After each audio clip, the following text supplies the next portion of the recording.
आज आपण बनवणार आहोत नारळाच्या वड्या किंवा खोबऱ्याची बर्फी. तर नमस्कार, स्वागत आहे तुमचे खमंग रेसिपीज कट्टा या चॅनलवर. मी प्रतिभा तुम्हा सर्वांचे मनापासून स्वागत करते. तर आज आपल्याला बनवायचे आहे ओल्या नारळाच्या वड्या. त्यासाठी मी 2 नारळ फोडून घेतली आहेत. आता या नारळाच्या खोबऱ्याचा आपल्याला मागचा जो पाठीमागचा भाग असतो तो काढून घ्यायचा आहे. त्यामुळे आपली खोबऱ्याची बर्फी अगदी पांढरी शुभ्र दिसते. विशेष म्हणजे या खोबऱ्याच्या बर्फीत आपण खवा किंवा मिल्क पावडर याचा अजिबात वापर केलेला नाही, तरीसुद्धा या टेस्टला खूप छान होतात.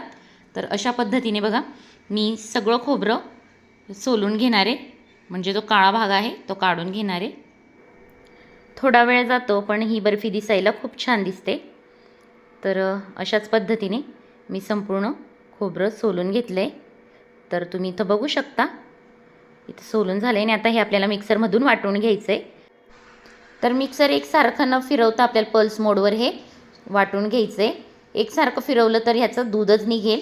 तर तुम्ही इथं बघू शकता, अशा प्रकारे मी संपूर्ण खोबरं वाटून घेते. आता हे खोबऱ्याचं किस किती झालं आहे ते बघूया. तर 3 वाट्याबरोबर माझा हा खोबऱ्याचा किस भरला आहे. म्हणजे जे खोबरं आपण मिक्सरला वाटलं होतं ते बरोबर 3 वाट्या भरला इथं. तर 3 वाट्या खोबऱ्यासाठी मी 1.5 वाटी साखर घेतली आहे. तर तुम्ही इथं बघू शकता, 3 वाटी खोबऱ्याचा किस आणि 1.5 वाटी साखर. अगदी सोपं मेजरमेंट आहे. ज्या वाटीने खोबऱ्याचा किस मोजला त्याच वाटीने साखर मोजायची. तर इथं कढईत मी 1 चमचा साजूक तूप घातले, लगेचच खोबऱ्याचा किस घातला आहे आणि त्याचबरोबर साखरसुद्धा घालायची. तर आपल्याला हे मीडियम फ्लेमवर परतत राहायचं आहे. ही बर्फी किंवा या वड्या बनवायला अगदी सोप्या आहेत, फक्त थोडा वेळ याला द्यावा लागतो. आता तुम्ही बघू शकता, इथं साखर मेल्ट व्हायला लागली आहे. आता यात घालायचं आहे आपल्याला थोडंसं दूध. अगदी पाव वाटीपेक्षा पण मी कमी दूध घातलं आहे, कारण जे आपण खोबरं ओलं घेतलं आहे त्याला त्याचं स्वतःचं ओलावा असतो. आणि साखरसुद्धा मेल्ट व्हायला लागली की हे पाणी सुटते बघा. तर खूप असं दूध लागत नाही, अगदी पाव वाटीपेक्षासुद्धा कमी दूध मी इथं वापरलं आहे. तर इथं छान साखरेला पाणी सुटलं आहे. आणि आता मी 1 चमचा वेलची पूड घातली आहे, जी साखरेबरोबर वाटलेली. तर तुम्ही इथं बघू शकता, हार्डली आपल्याला हे बनवायला 15 मिनटं जातात. मीडियम फ्लेमवर हे आपल्याला एकसारखं परतत राहायचं आहे. आता इथं पाणी सुटले बघा, तोपर्यंत आपण एका ताटाला तूप लावून घेऊया. व्यवस्थित तूप लावून घेतले आणि हे छान आटवायचं आहे आपल्याला. एक गोळा झाला पाहिजे.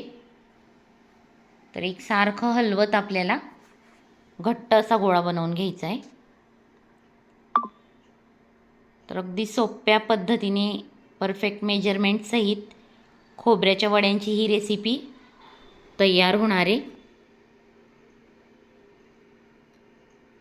व्यवस्थित एकसारखं हलवायचं म्हणजे हे तयार होते व्यवस्थित. आता तुम्ही बघू शकता, इथं साईडला कसं खोबरं चिकटायला लागलं आहे किंवा ह्याची साखर जमायला लागली आहे अशा पद्धतीने.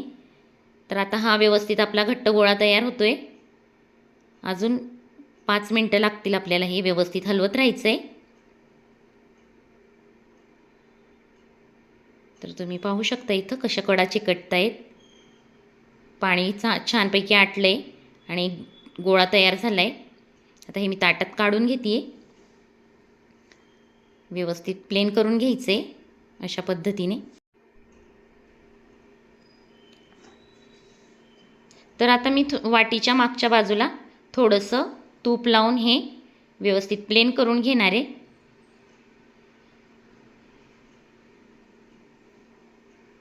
एकसारखं हे प्लेन करून घेतले. आता हे थंड होऊ देऊया. तर तुम्ही इथं बघू शकता, छान असं प्लेन करून झाले. तर हे कोमट असतानाच आपल्याला कट मारून घ्यायचे अशा पद्धतीने. उभे कट मारून झाले की लगेच आडवे मारून घ्यायचे. तुमच्या आवडीनुसार तुम्ही यात ड्रायफ्रूट वगैरे लावू शकता किंवा हे परतताना त्यात घालू शकता, पण मी प्लेनच ठेवली आहे कारण प्लेनसुद्धा ही बर्फी खायला खूप छान लागते.